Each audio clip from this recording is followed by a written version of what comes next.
You think I get you know that I'm more than I'm gonna tell you all why. Tell me, who are you missing? Maybe I'm missing the reason that you're smiling. And we are back. You are listening to JD's Rockin' Sports.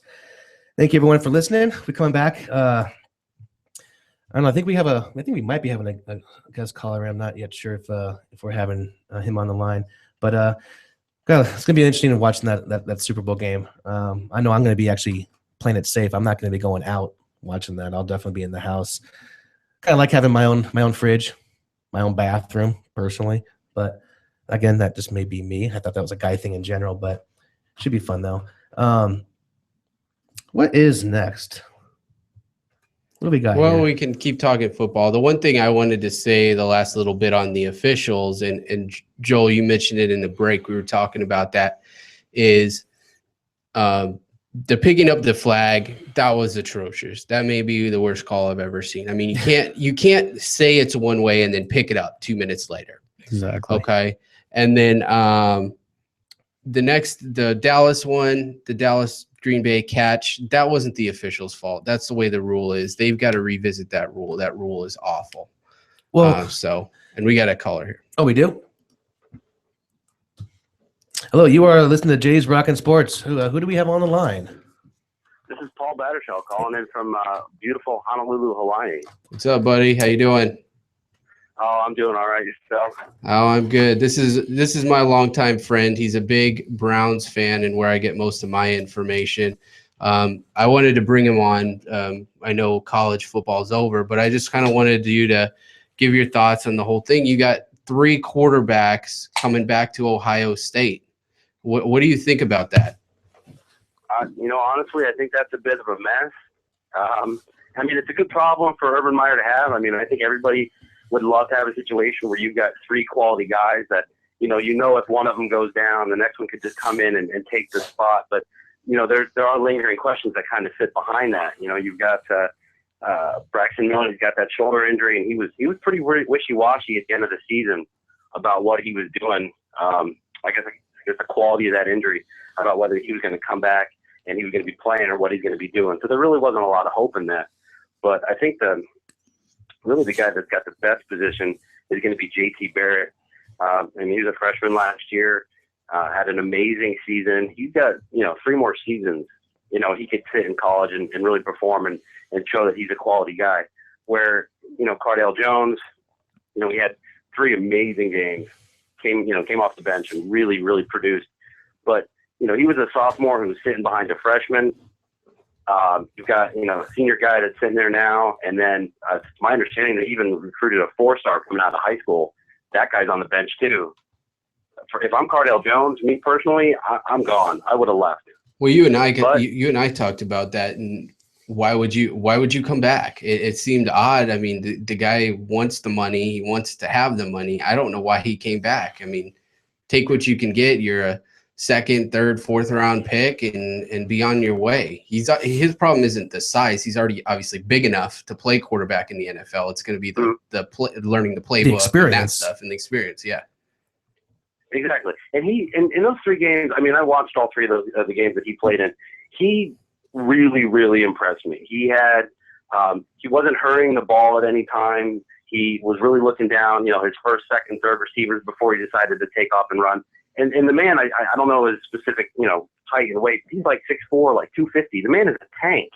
He runs. He's like Ben Roethlisberger. He just goes, and if he needs to run over people, then he runs over people.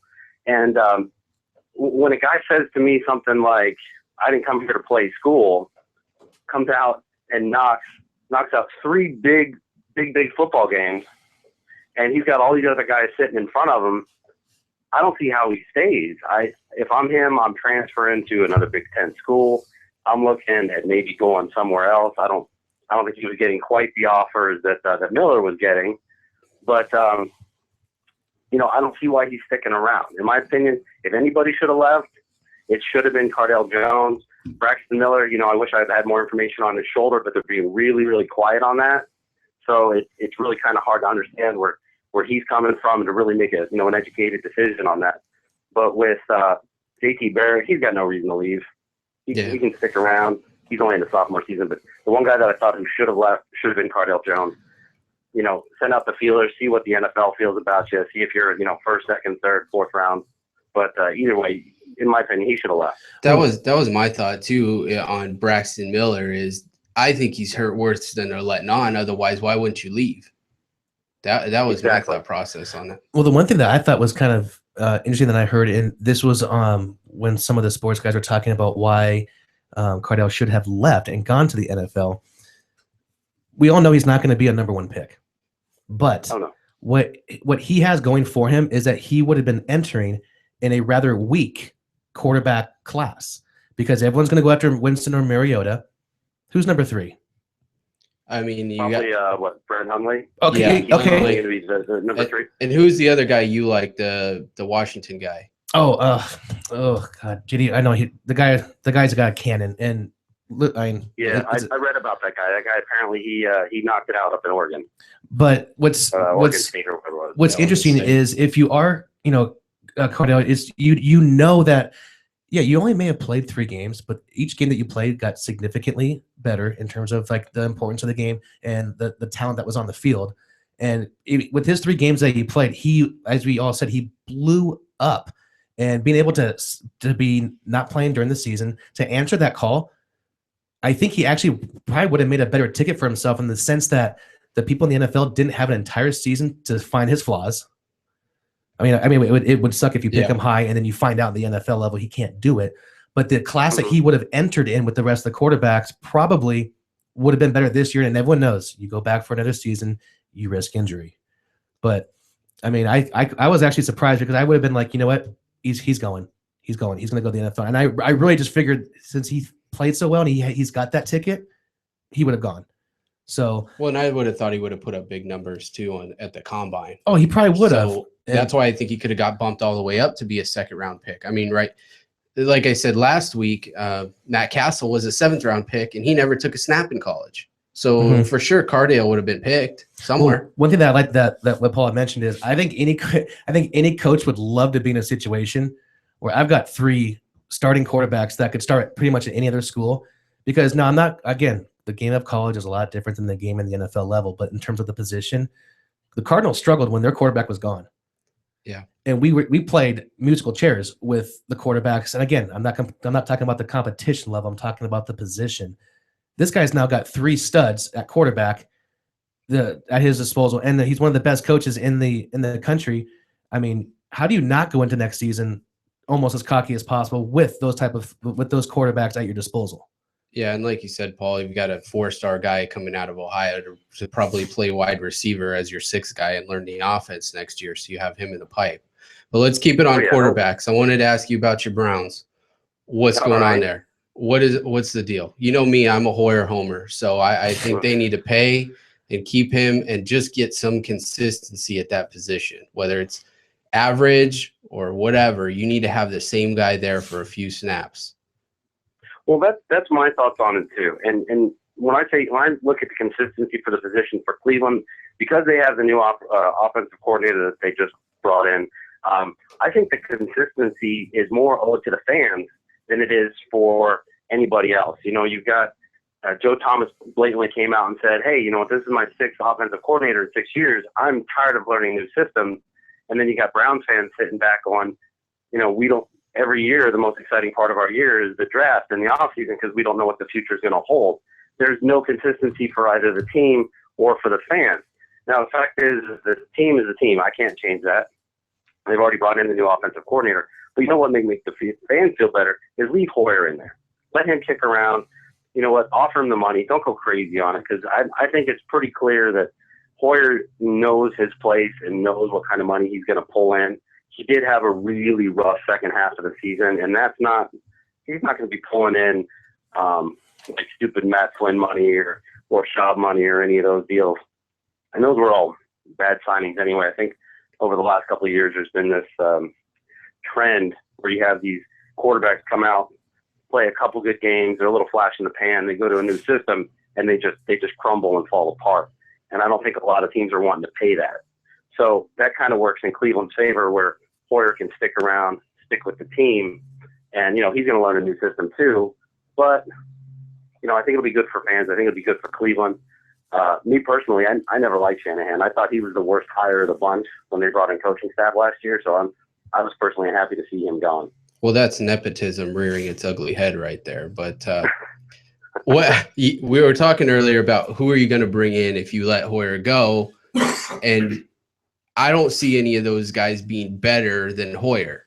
You brought up Matt Shaw, but I think he's done. I don't think I think his days as a starter are over.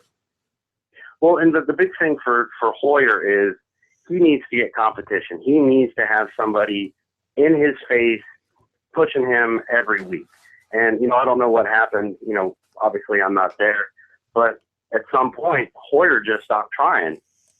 Maybe he was like, the moment, because I listen to Cleveland Talk Radio and try to get the vibe on what the city's feeling. And the general vibe that I had gotten was right around the point when the city of Cleveland stopped saying the word Manziel every week was the week that Hoyer went to crap. His play just kind of went downhill. Like at the point where he was a consistent starter, he just was like, okay, it's my job. I'm done. And that's when he really stopped putting out the same work level that he was before. So I think it's important that you bring in somebody that's going to push him every week. And, maybe that's God, I don't want, Sanchito in my locker room, but, I think he would push him. I think Shaw would push him. I think. Say again? He's a Sanchez. Get it right. Yeah. But I think they got to bring in somebody to push him, and I don't think Manziel's that guy. The rumors are coming out now that he's been, comes into the locker room, late every day, and his work ethic is terrible, and that's not pushing Hoyer. I mean, at the beginning of the draft, when Manziel comes in, your team drafts the number one guy or a guy in the first round. You've got that fire, but I think the fire burnt out, and he's like, "Oh, this job is mine," and he went back to coasting. Well, I think so. The problem when the season started, though, and when you guys drafted Manziel, let me ask you this: since you are, a Cleveland fan and everything, did you basically get what you expected out of Manziel? Even though, I think he only played 2 games with being late, with drawing all the attention with this partying scheme. Were you surprised one bit with what you got out of him? As far as his character, it's exactly what I was expecting. I thought he was going to be a little too big time for the city of Cleveland. Cleveland in and of itself is a, hardworking, it's a hardworking town. These are hardworking people. It's not big and flashy. It's not New York. It's not San Diego. He needed to go to a city like that where probably he would have gotten in more trouble and maybe he needed more cameras in his face. But so his attitude off the field was exactly what I expected it to be. But his performance on the field was a little bit surprising. I was really expecting him to come in and have a few more, I don't know, like when Michael Vick in his rookie season, guys coming out there and just the play falls apart and they just make something happen. He didn't really do that at all. And I was really expecting at least a little bit more. I wasn't expecting miracles. It is Cleveland, but I was expecting more than what I saw. It was pretty much a dumpster fire. Now, did you get, by any chance, did you see because we talked about it in the very beginning of our show on our headline section, about that article that came out where actual Cleveland players were talking about how disappointed they were with Manziel's first season, calling it a perfect joke. Did you see that article that was written, that was just out? I might not have seen the original source article, but I did catch wind of that from a couple other news sources. Yeah. Well, it's got to be a little deflating to use that word right now. But when you have players that are basically on being interviewed stating that, how they were completely unhappy with his professionalism, showing up late and everything. And, basically you have the organization was stating that, we knew exactly, you can't blame Johnny. This is who he is. And the team knew that drafting him. But when you've got players that are talking bad about your own quarterback, I don't know if that's going to be giving any additional attention to Manziel, because next year, you just love that he's a dumpster fire. I do not like the guy, and I never have. He has not proven me once that he's worth what everyone is giving him. Okay, you've got a little bit of talent, but you know what? The people that people like to see are the ones who have the talent and are not rubbing it in people's faces. So, Aaron, you're going to ask me a question. You don't have to get hot about it. Oh, God. But thank you for asking me that, though, because I needed to vent a little bit. Well, I'm right there with you. I never liked Manziel coming out of college. I thought he was going to be overrated. I kind of had a Ryan Leaf feel about the guy. That's a good comparison. That we hoped that we were going to get him because it didn't seem like he fit into our system, and that's where Shanahan came into. I didn't really feel he fit in with what the new Browns were trying to be, and Manziel might have been just something to sell tickets. But I didn't like him coming out of college. He never really impressed me. He had a phenomenal wide receiver when he was in college, so you can maybe even take that away from him a little bit. But when I looked at that draft class, I saw no reason that the Browns should have taken Manziel. And I don't think he should have gone in the first round. Me personally, he probably should have stayed in college. But, his stock value was as high as it was going to get, hypothetically. So it was in his best interest to go. But for no reason, I don't think the Browns should take him. I don't think he's that good. And if he can get off my team, that'd be great. Well, speaking of that, I got a couple last questions here, and then we'll let you get back to your sunshine and pineapples there in Hawaii. I appreciate that. The two guys I want to know if you think they're going to be back: Gordon and Cameron, your tight end and your number one wide receiver. Cameron, from the vibe that I'm getting, I'm thinking Cameron's going to be back. I think he likes the city of Cleveland. I think he likes the direction of the organization. If I'm not mistaken, though, was he the one that we were talking about, that he's got a son that lives in California that he doesn't get to see? Yeah, well, I think that's his sister is Matt Leinart's brother, kid's baby daddy, something like that. Super baby. I think Cameron wants to stay in Cleveland. I think the one hot button for him is going to be whether, I think he's got some personal issues that might send him out of town, but I'm not going to fault the guy for that. But I think he wants to be back in Cleveland. Gordon, you know what, Gordon? I think that's going to come down to what Haslam's going to want and what Mike Penton's going to be able to sell him on. I think Haslam wants him around because he's a big play guy, and he led the league in yards 2 years ago. But I don't think Penton wants him around. I think a lot of people in the organization want to teach Gordon a lesson. And I don't know if you guys have heard this, but Chris Carter is actually an excellent example. And Chris Carter actually even tried to reach out to him. And I know, Aaron, you can't stand Chris Carter. No, I cannot. But apparently what his story was is Chris Carter came out of college. He was, he did a lot of cocaine, and the Eagles cut him, and he went to the Vikings, and he settled down, which I'll give him credit. Good job on you realizing your mistake and changing as a person. Exactly. And I think that's what needs to happen to Gordon. So it's unfortunate for us as Browns fans that if he needs to go, that he needs to go. But I'm not a selfish person. If it's the best for him as a human being, he needs to go. Maybe he needs to figure it out, and he can either, rise from the ashes, or, crumble and disappear, and we'll never hear from him again. And 10 years from now, nobody will remember the name Josh Gordon. But I think, I hate to say this, I think Cleveland's going to keep him. I don't think Haslam's going to let him go. I don't think Petton's going to be able to sell Haslam on cutting him loose. And I think we're going to have to deal with the Gordon show for another year. I think eventually they're just going to cut him. But it won't be this year. I think it'll be next. All right. And real quick, your thoughts on DeflateGate and then your Super Bowl pick, and we'll let you get out of here. DeflateGate. Wow, what a mess that is. I swear I hear new information on that every day. The way I'm looking at it is it was 17-7 at the half. The deflated balls were apparently only used in the first half. I'm still willing to chalk it up that the refs never properly checked the balls in the first half, and it was only after the Colts started complaining did anything happen. And the second half, the Patriots came out and destroyed them anyway. So I think it's a moot point, but I'm not necessarily saying that Tom Brady did it or the Patriots did it. I think it was just, for once, it was business as usual and something slipped under the radar. But you don't know. And in the Super Bowl, I'm going to say Patriots beat the Seahawks. I'm going to say 28-24.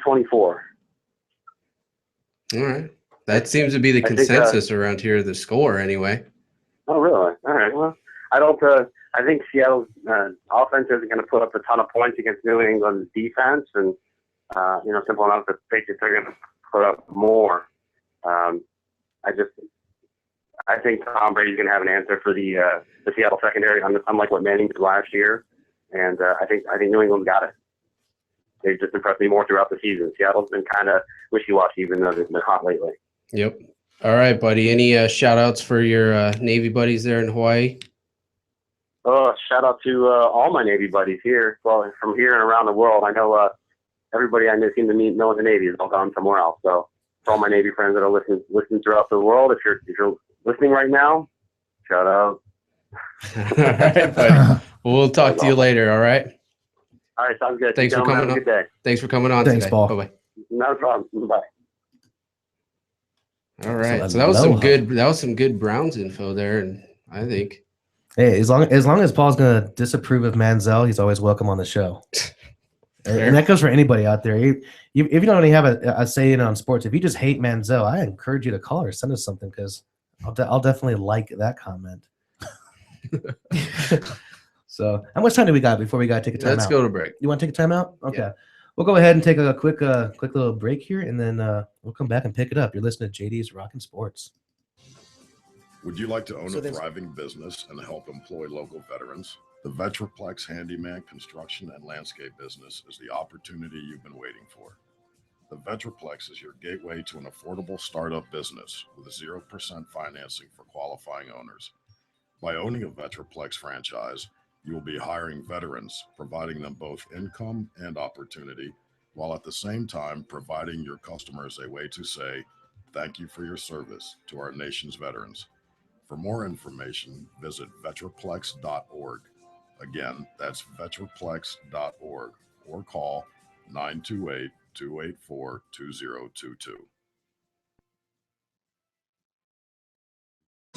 Breaker 19. How about that bandit? You got them ears on, son? Have you ever wanted to be a truck driver? If so, pay attention. If not, pay attention anyway. Southwest Truck Driver Training offers everything you need to get started. You can get hired before you begin training. They've got GI Bill approved training facilities, day, night, or weekend programs to fit your busy schedule. And if you have any questions, no sweat. They've got veteran supportive campuses with veterans on staff to serve you. And on top of that, they have lifetime job placement assistance. Put the pedal to the metal. Call Southwest Truck Driver Training today.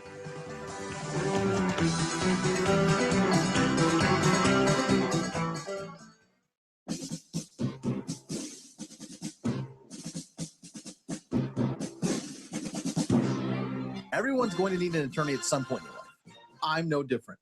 Hey everyone, it's James from Vets On. Whether it was my last will and testament before deployment or my ongoing custody battle for my children during my divorce, I needed help, so I lawyered up. If you need help, I urge you to contact Capstrom Law Firm.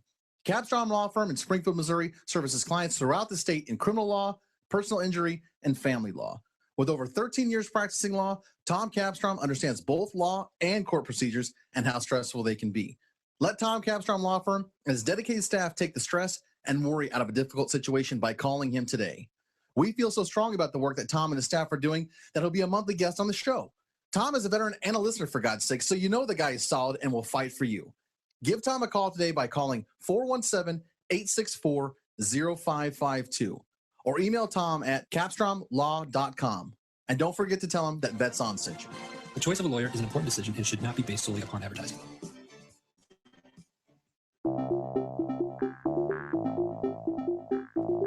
If you or someone you know is looking for a new job or career, you need to visit the pros. National Career Fairs at ncfairs.com.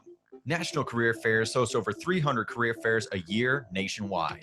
The events are free and give you the perfect chance to meet some of the top employers in your area face-to-face. To find the nearest career fair to you, visit ncfairs.com. Again, that's ncfairs.com. What are you waiting for?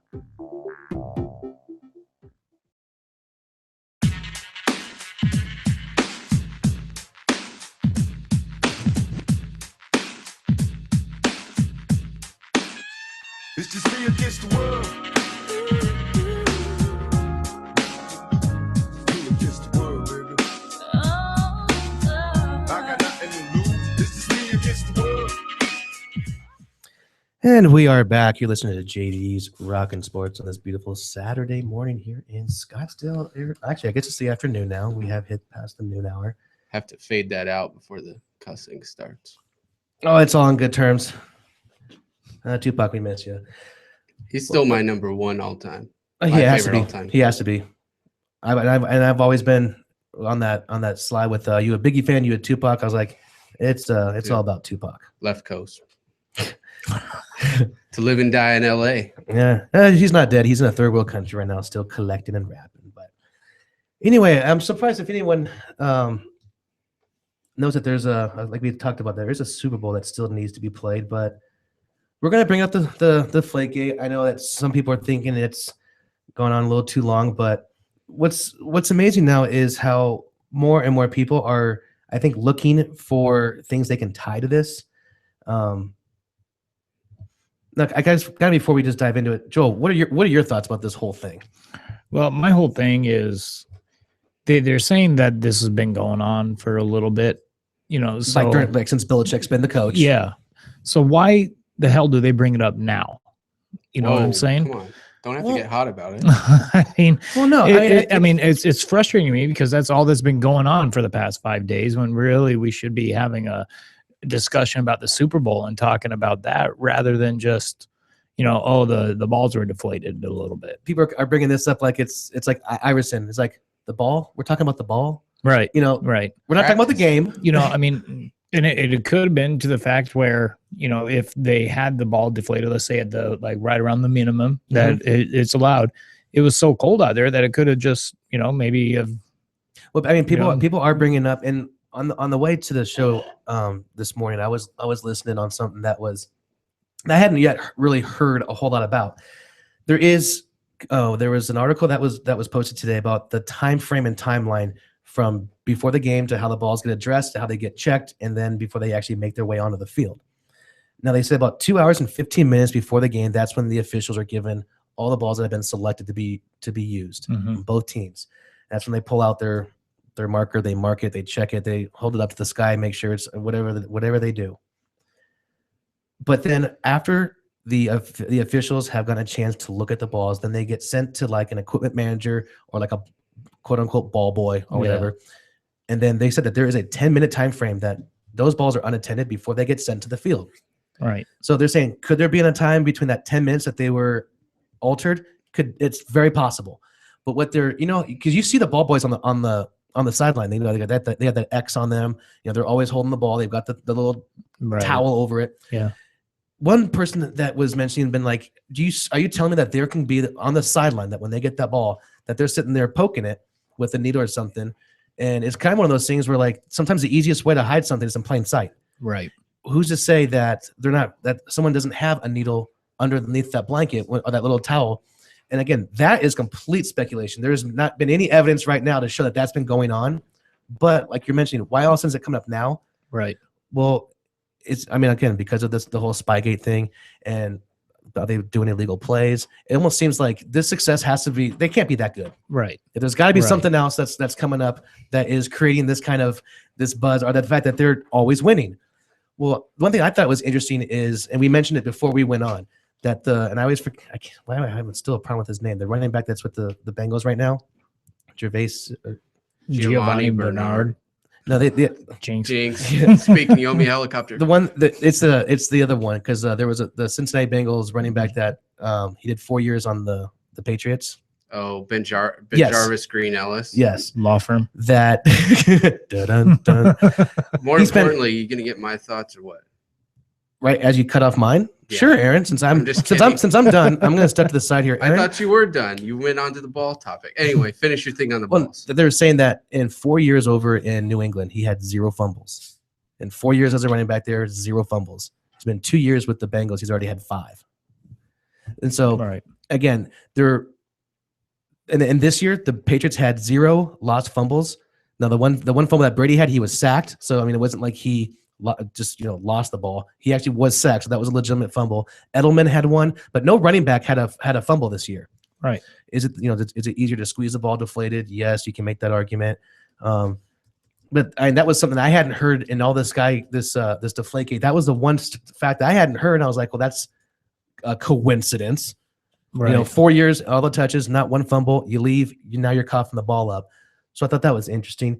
Aaron, I would love to know what your thoughts are. I think this would be a perfect time to get that. Well, thank you for asking. I appreciate it. It's a family show. It's all about respect.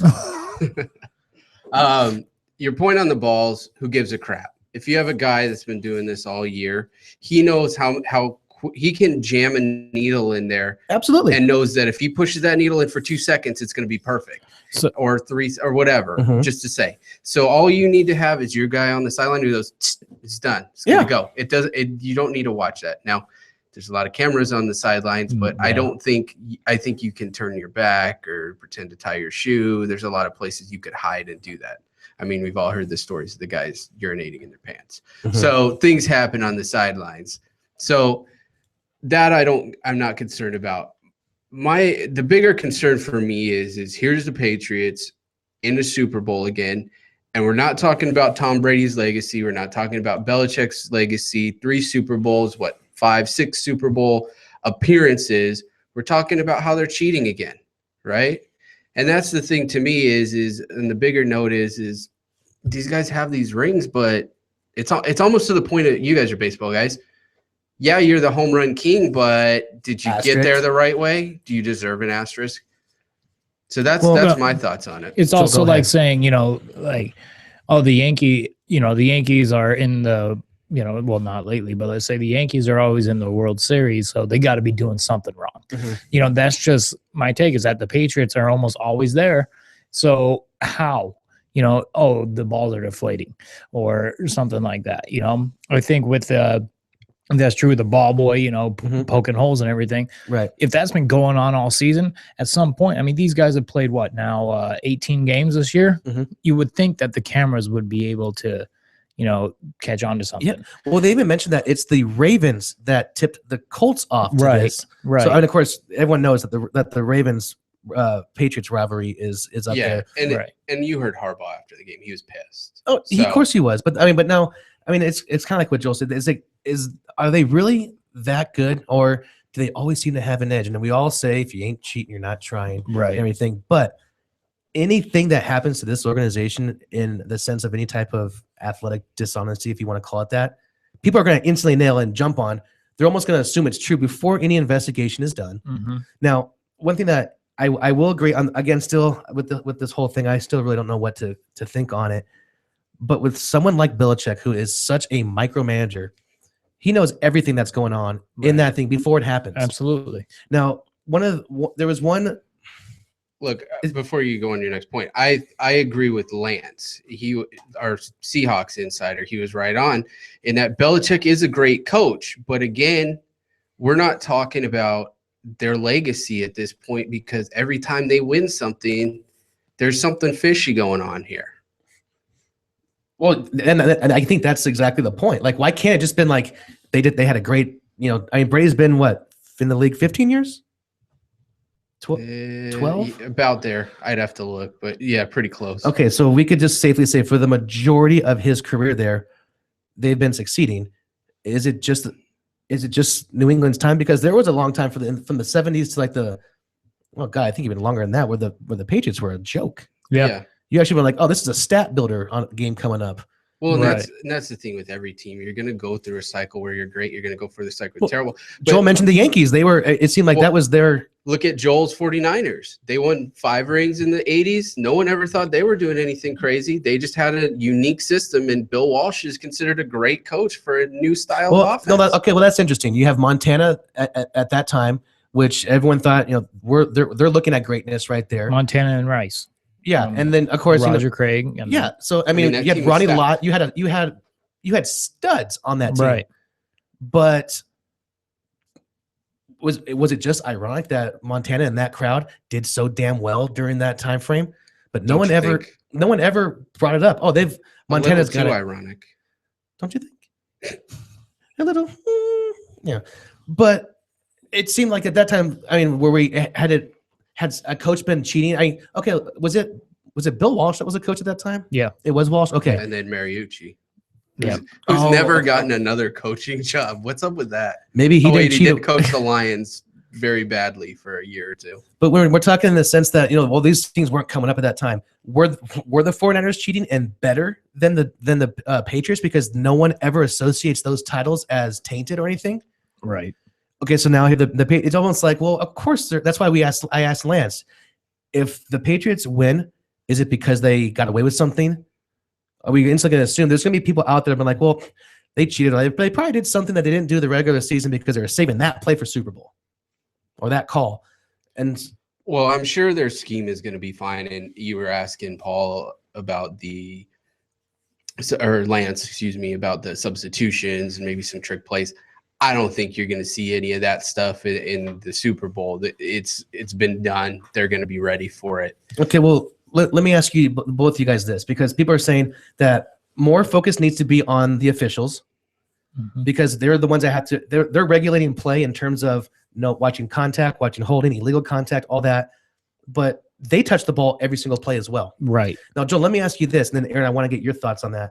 If you are playing in Little League with the Little League baseball, I mean, remember, we could just almost have your fingers touching when you grasp that. Right. I can throw a better pitch with more spin and more movement if my hands are on more of the surface of the ball. Absolutely. If you were officiating and you're taking a ball out of your bag, you could instantly feel a Little League baseball compared to a Major League Baseball. Oh, yeah, absolutely. It's night and day. Yeah. When you deflate the football 2.5 PSI or whatever, it's significantly different. Right. Right. How can you be if you're the official and you're touching the ball every single play, how do you not see that difference or feel that difference? Right. Yeah, I absolutely agree with you wholeheartedly that, the officials are, even when the new ball gets tossed in the play, the ball boy throws it off to the official. So they got to be able to find out then if this ball's no good, throw it back to the ball boy and get a new ball. That's where my whole problem with this thing lies is, if the officials are the ones that handle it, if the balls were deflated, then it's, the officials should have done something about it right then and there. I don't think that it was on purpose by any means. Right. I think that there might have just been some sort of weird signs with the weather, the way the ball was thrown. Anything. But 11 out of 12?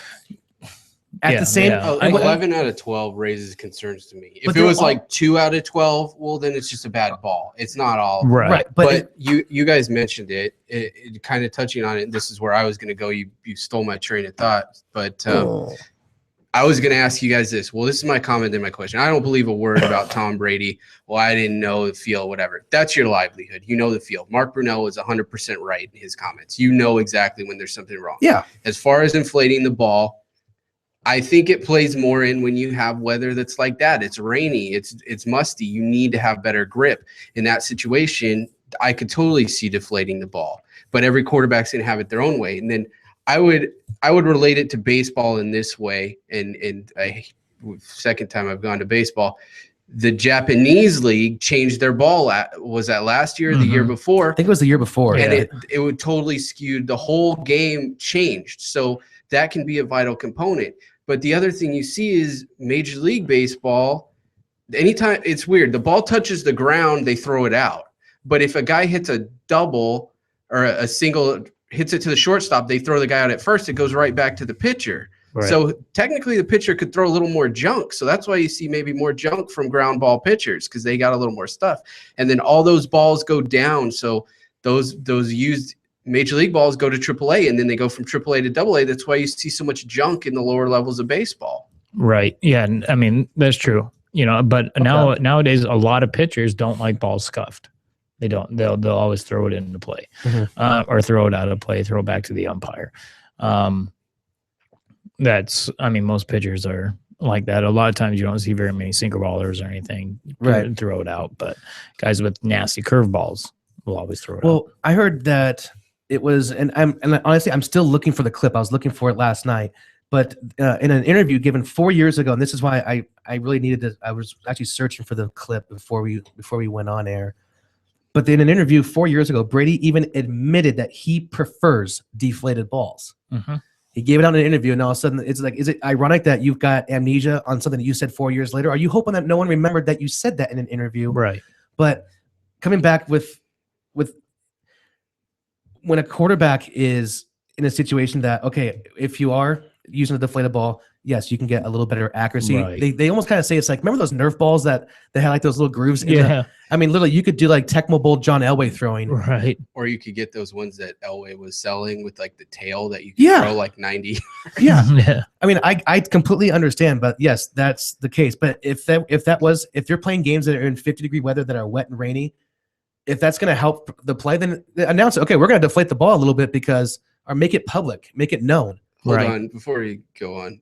Did you guys ever like take a Nerf ball and soak it in the pool and like throw your shoulder out trying to peg somebody with it, or was that like just no kid thing? Oh, I used to love it when that Nerf ball would get in there because it added about 2 or 4, between the 5 pounds, and I could really chuck it at someone. Yeah, if you nailed someone, they were in pain, but it was you rip your shoulder out of its socket trying to wind up. But it's the same thing. You're Anyway. getting a significant advantage because a Nerf ball is a little smaller, and obviously you can squeeze it, right? But now JD made the point. Did it really help? Soldier catch that ball. Did it really help in the second half when the game was already over and they only played the games? I doubt the ball played a factor. But the fact is that if that's what they were doing, 11 out of 12 balls at the same exact pressure it wasn't like one was off and one was more. They were all deflated by 2.5 or something like that. Yeah, I mean, LeGarrette Blount, ran for 3 touchdowns on them. Yeah. So it's like, I mean, the deflated ball, I don't think had any purpose on the outcome of the game. I would agree with you. They were going to win that game either way. They didn't need right. They didn't need it. But with the whole Ravens thing, kind of going back to that, is why didn't the Ravens say anything after the game? Why do they have to go tell the Colts that, hey, those balls are deflated, watch it and everything? Why couldn't they have just come out and said, yeah, the balls were deflated. Therefore, if that was the truth and it came out like it is right now, we would have had a whole completely different situation possibly in the AFC Championship game. Well, I think they were too busy complaining about the substitution, so they couldn't complain about it. Right. Well, yeah, I mean, you could have brought up a whole bunch of different things against the Patriots because, I mean, they hate each other. So, well, one thing, I mean, got about like 10 minutes before we got to take a timeout. If this does turn out to be that there was actually a scandal on there, now I want to get both of your guys' opinion because I know everyone's going to have a different one. What do you think the penalty should be? People are talking about taking away draft pick. That happened before. Talking about fining. Belichick and the Patriots have been fined before. Right. The only one thing that keeps coming up that some people saying this is where Goodell needs to get it right because everyone's been laughing in his face the way that they handled the Ray Rice deal and everything since. People are saying this is where Goodell could potentially right all the wrong that he now again not taking any of the severity away from the event of the Ray Rice issue, but people are saying suspend Belichick an entire year. Yeah. Well, we talked to Christina and Rob from No Limits Radio on the way in.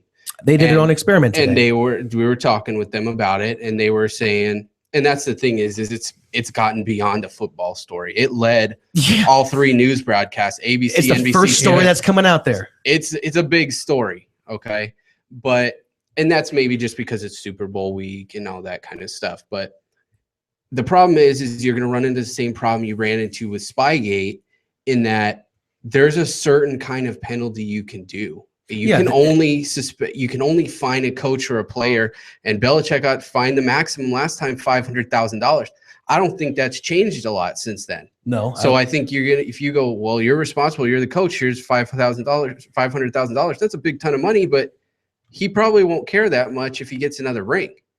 And Brady, he'll probably get the max fine as well, but who cares for him? He's making $20 million a year. That's like nothing. Right. So are they going to get penalized? Yeah. Are they going to lose draft picks? Well, they're used to drafting at the bottom anyway, so I don't think it really hurts them. I don't think you're going to pull them out of the Super Bowl. I don't think that's going to happen. It's just not. I think has to be. Not right now. To me, and I agree, and I forget who said it. Somebody said it yesterday. This is worse than Bountygate because Bountygate, because you're tampering with the integrity of the game. Well, and also with that, they were physically trying to hurt and take people out of the game. Yeah, and I mean that's bad, but you're not trying to necessarily affect the outcome on every play. You can literally affect a game in a big play. You're messing with stats. You guys are both baseball guys. You know how big stats are to people, and you're messing with wins and losses in football really big time. Now, you don't want to have somebody go out and try and hurt someone, but I think this is worth when you get to the integrity of the game. The only way this is going to be resolved is you're going to have to suspend Belichick and either and or Belichick and or Tom Brady, probably Brady longer than Belichick, just to send a message, because they're right now trying to go the USC route with Lane Kiffin a couple years ago and pin it on one of the equipment managers, saying this rogue guy who just decided to deflate the balls, which is asinine. Well, I will say that it's not like Brady was doing it in the huddle, but either Brady and or Belichick were aware that it was going on. I could see Belichick not being involved necessarily. He may not come around and test all the balls and feel how they are and know everything, but he's responsible for the team. Absolutely. It's not, yeah. So I could see him actually being not part of this, but Brady, you handle that ball every play. You know what's going on. Yeah. And what kind of rogue equipment manager making $75,000 a year is just going to go, well, I just feel like letting the air out of these balls today. Got you, Tom Brady. Right. Funny joke. I'm going rogue today. It's just not going to happen. Well, and I don't think this is an issue. I mean, with just because again it's the Patriots. I mean, I don't think there's ever going to be an asterisk next to her name, but I think it's the same thing like with the Bonds issue, where once people say about like that legacy, it's going to be, or there was also this being talked about. I do think that this does have an issue with the legacy of Belichick and Brady, because now it just seems like more and more times it's coming up. But is it just because they're getting caught now and they never were getting caught before? People are going to be asking that question. It's speculation, just like it is right now with this whole deal. Yeah, or is it just because people are trying to find answers as to why they've been so dominant? Right. Or maybe people are just looking harder for this, because before it just seemed like, well, they've got Tom Brady, they've got this and that, they're doing everything. Right. So, I mean, I just think it's amazing how this is not even, we're not even talking about the game. We're really not. And I hate that. Yeah. I absolutely hate that, because it's going to be a good game. Yeah. It will be a good game. But this is taken front and center news, and it probably will be all the way up until the Super Bowl the day before, where everyone's making their picks. Well, Joel, what do you think is going to be the penalty? I personally think that draft picks will, I think we're going to see a first round, probably, maybe a second round, maybe even more. Mm-hmm. I don't think that there would be any suspensions. I think there will be a hefty fine, maybe paid, maybe to Tom Brady, maybe the Patriots organization, maybe to Bill Belichick, or maybe all three, but I don't think that there'd be any suspensions. I know next year, though, Tom Brady isn't guaranteed any money. Mm-hmm. So there's, Aaron made a good point that I really didn't even think about, because they have been so successful. The more I think about it, Aaron, it's a really good point. Like, they have been drafting. I'm known for those. Like, those only kind of thoughts I have. That really they for the past like 10 years, they've been used to drafting at the very, very bottom of the pack. Well, and that's something you see teams you'll see teams do this, and the Bears are a perfect example, right? They drafted in kind of the middle. They had a couple years where they were real bad. They drafted high. Mm-hmm. Then they went to the Super Bowl. Then they had to draft at the bottom for 3 or 4 years in a row. Guess what happened? Right back down in the tank. Then you get some teams that I guess their scouting department is better, I would say. And maybe they're just, look, I'm going to be picking 25 plus. Let me decide who I'm going to get. That's going to be a worthwhile pickup for me. Yeah. So that's my, and there's just teams that are good at that. The Steelers are good at that. The Patriots are good at that. The Ravens are pretty good at that. There's teams that are better, not better, but good at drafting at the bottom and picking up talent maybe where they don't need to. But Brent, what do you think is going to be the penalty before we make a quick change here? Honestly, I'm going off on I'm probably gonna be the only one, but just from what I was hearing about how this is the biggest story under, and again, if this was maybe like mid-season, probably wouldn't have been near as much an issue. It's the biggest story right now, coming preceding the biggest game. And I think from the more I'm hearing about the way how Goodell needs to hit this, I think you're going to see a suspension. Yeah, I really, really do. Because do you think there's going to be one before the Super Bowl or no? No, because I think what everyone wants to see is this hash out, because people don't want to see what happened last year. They don't want to see that. And the only way that you're going to get a best game with no excuses, you've got the best players on there, because if Brady's not out there or if Belichick's not out there, well, the only reason why the Seahawks won is because they didn't have Brady. They didn't have Belichick out there. So I don't think you're going to see any suspensions for the game. Absolutely not. Next year. Yeah, and I agree with that too. And I think that might be the end of Roger Goodell, because to me, you have the information at this point. You've had enough time to look at sideline footage, see if somebody's doing it. You've analyzed all the balls. 40 people have been interviewed about this. Right. So they know what they're going to do at this point. But you're right. We can't have another cruddy Super Bowl. No. I mean, you have 2 of those back to back, and then maybe your advertisers stop paying in. Okay, I was just going to say that when you're paying $2 million for 20 seconds worth of air in that third quarter that nobody's watching. Exactly. So no, I don't think but I really do feel that it's going to be Belichick that's going to get this, because whether it is his last year, Goodell, as last time he's going to be sitting in that chair, you've got to do something that shows that you can get back to the Goodell that you were when you entered the league, when he was a hard ass. Yeah, and he used to drop the hammer on everybody. Exactly. And, so he's not dropping the hammer now. He dropped the hammer the wrong way on Ray Rice. Mm-hmm. He's made some missteps this year, and I think now he's too tentative. So I think what's going to happen is he's going to come out and suspend these guys for next year. I think you have to. I think you have to. Yep. And then they're going to say, well, you didn't do enough. You're gone. And we're going to have a new commissioner. Not that he didn't make a ton of money doing it. I think he made out okay. $180 million 1 year. Yeah. I mean, I know we got to get headed to our next break, but one thing is I don't see that. And maybe I'm the only one that looks at this, whether it's in football, whether it's in basketball, whether it's in baseball. This does not look good for the kids, because it's like, even at the highest level, it's okay to cheat, or again, maybe be sneakier at it. Mm-hmm. So I that's why I think Goodell has to hit this hard, because of just what the stigmatism is. Like, here we are 2 weeks away from the game, or a week away from 2 weeks away from the game, and we can't talk about the game. Yep. It's air and a ball. Yep. So I think it's going to have to come down hard. And I personally think that Goodell's going to have to, bury the handle and just go ahead and suspend. But, we'll definitely see when that comes up. But I don't think any decision will be made before the Super Bowl. Well, I wanted to touch on the coaches real quick before we wrap up our little. Yeah, what do you got? What do you got? So I wanted to ask Joel. There were some changes this last time. So the 49ers got some. Tom Sulo is now your coach, and I've heard a couple interviews with the guy. He sounds like a tool bag.